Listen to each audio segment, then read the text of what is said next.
Bienvenue dans ce nouveau tutoriel qui vous permettra de créer une courbe de charge. Donc qu'est-ce qu'une courbe de charge?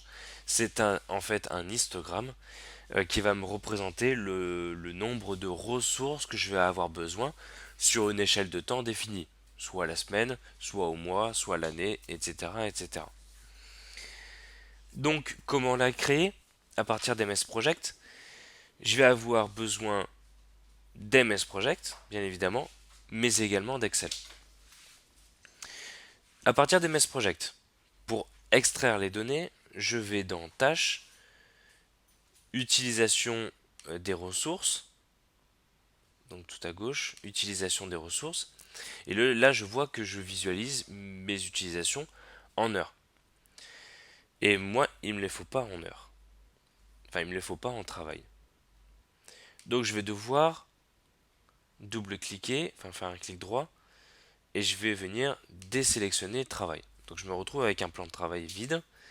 Donc il va falloir que je retrouve une unité qui va me permettre de l'extraire et surtout en nombre de personnes. Comment se faire? Je fais un clic droit, style du détail, et là je vais aller rechercher dans tout ce qu'il y a à gauche, unité de pointe.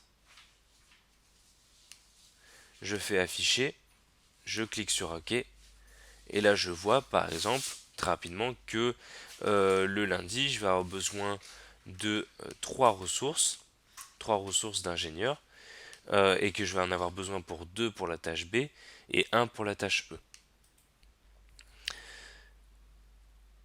Donc soit vous pouvez le faire par tâche, mais il est quand même plus intéressant de visualiser par typologie de personnes. Donc par exemple, équipe projet pour le serveur, bon, ça c'est 0,02 mais on va pas le prendre.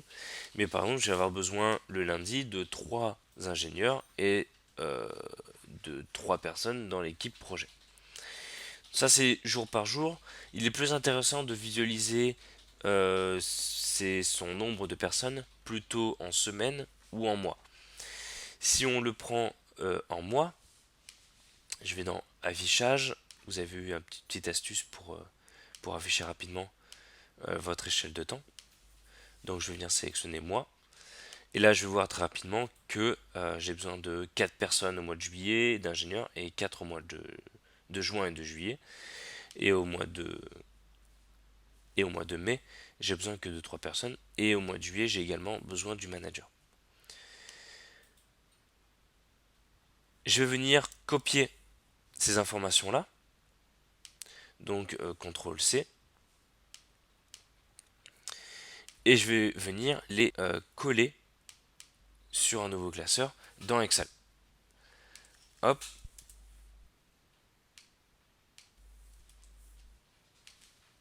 On les a collés. Je peux venir aussi également récupérer les typologies de personnes, comme ceci. Hop, j'essaie de décaler. Hop, tac. Voilà.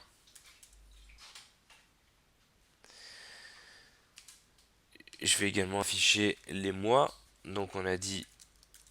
Alors vous pouvez très bien les coller, hein. Il n'y a pas de souci. Mais je n'en ai que 3.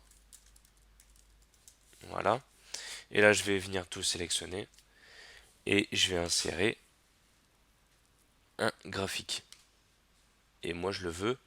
Alors, soit vous avez différents histogrammes. Celui qui est utilisé pour la courbe de charge, c'est un histogramme empilé.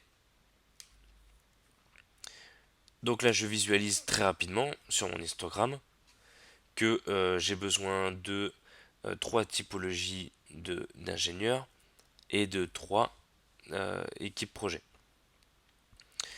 Au mois de juin, 4 ingénieurs, etc., etc.